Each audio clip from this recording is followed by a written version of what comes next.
So Taylor Swift had transcended her role as a megastar and emerged as an economic powerhouse.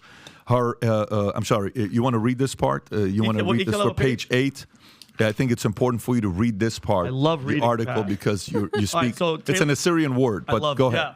All right, so Taylor Swift has transcended her role as a megastar and emerged as an economic powerhouse. Her Eras tour, which if you are Assyrian and you're listening, has a completely different meaning than what the tour actually is. We'll talk about that later.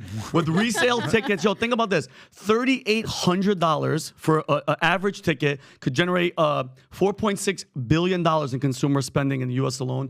The Federal Reserve acknowledged Swift's impact to local economies, citing her concerts as a catalyst for increased hotel revenue in Philadelphia. Additionally, her upcoming Eras tour Eras Tour movie is expected to make a $100 million box office splash, bolstering the struggling Hollywood industry. Taylor Swift's appearance in the NFL game between Kansas City and the Chicago Bears significantly boosted the league's popularity. Despite the game's one-sided outcome, it drew 24.3 million average viewers, with an 8.1 increase in female viewers in the 12 to 17-year-old demographic. Female viewers. And because Liz, I want to know what you guys' opinions are. So that influence, that movement, that bringing all the eyeballs, it's to go to the political side. She's obviously voiced her opinion on politics. We all know where she stands. The guy that she's dating, the first thing he does when they start dating, he's like, hey, get your vax, get your shot, get your boot, get everything. It's funny to me. It's like, you guys realize they're gonna break up. Like, I hope everybody out there, all the people that are just like, oh my God, this is match made in heaven. That's not. It's gonna work. It's gonna work forever. But Pat, don't say that. I thought about it. I really thought about it. You know, the breakup song is gonna have to do with the NFL. You know, she's gonna sing a song that's gonna go, "You fumbled me inside the end zone. That's a penalty. You're now in the friend zone. Screw the Chiefs." Like, that's gonna be the when they break up. What it's over. the hell was that? That was actually good. Yeah, and think about this. And guys, think about this. When she's done with him, what happens to all those viewers and the taste of all these people's in their mouth of the NFL? What happens? What happens to the mass exodus for Swifties? Because when she leaves, those Swifties are coming with her. Like, you know what I mean, Adam? They're going to break up for two reasons. What? Number one, he's a fan of Andrew Tate, Liz. I mean, he's a big, strong, strapping dude. He's actually one of those masculine dudes that is a fan of Tate. So we'll see if that works out. But they're going to work out or not work out because of one main reason: money. There's something called hypergamy. Women like dating up.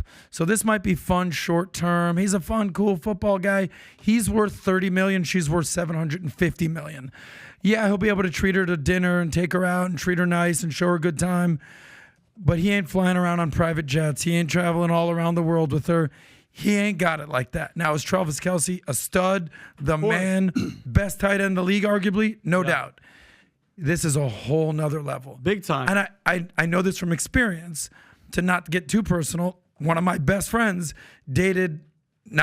married a girl more famous than Taylor Swift. Yep. Okay, Kim Kardashian. And let me tell you, 50 million ain't 1 billion. Of course And not. at some point, those billionaire type women are going to go after billionaire type men. But Liz, you agree though? I mean, obviously this is all for politics and, the visual of it. Don't you think, like, that, isn't it kind of weird that all this is happening? She's opening her mouth about politics. He's telling people to get the new vaccine. Like, do you see that? My reaction when I saw his vaccine ad was his heart's going to be broken by either the shot or by her, but it's an inevitable conclusion. Yeah. One way or the other. One way or the other. And I don't mean not to credit whoever came up with that joke. I saw it on Twitter and it cracked me up. Listen, Taylor Swift is very interesting because she obviously is outspoken about liberal politics, right? Leftist politics. I think she's pro-abortion. I think she was against Marsha Blackburn in Tennessee. But the reason that her Eras tour is so incredibly successful, like, who doesn't love Taylor Swift songs, right? It's an Assyrian tour, but go ahead. It's an Assyrian tour. Sorry, Gabriel. I love you. The reason it's so successful is because while she preaches feminism politically, her entire bank of songs are actually anti-feminist. They speak to what young women actually desire but are told that they culturally shouldn't. So it speaks to true love, getting married, having a family, running away together, fairy tales, this very actually family-centric, wholesome message in most of her songs, which is a contradiction of her personal life and her politics. But I think it's very interesting because our culture tells, like, 12-year-olds to 17-year-old women, you should go into STEM. That's the only thing you should do. Don't focus on having babies right now. Save that for a long time. Go on birth control for 15 years. Do that. Freeze your eggs. Save them. But what young women actually want is they want to fall in love. They want to be wives and mothers. They might have other goals. I mean, I do both, obviously. But every young woman wants that. And I think it's really interesting that she's such a liberal personally, but she's making her money off of like traditional. You think every woman wants that? Most women, yeah. We're gonna wrap up because we couldn't hit other stories. It's 11:02. If I'm the CMO of MLB, Tom, you know what I'm doing?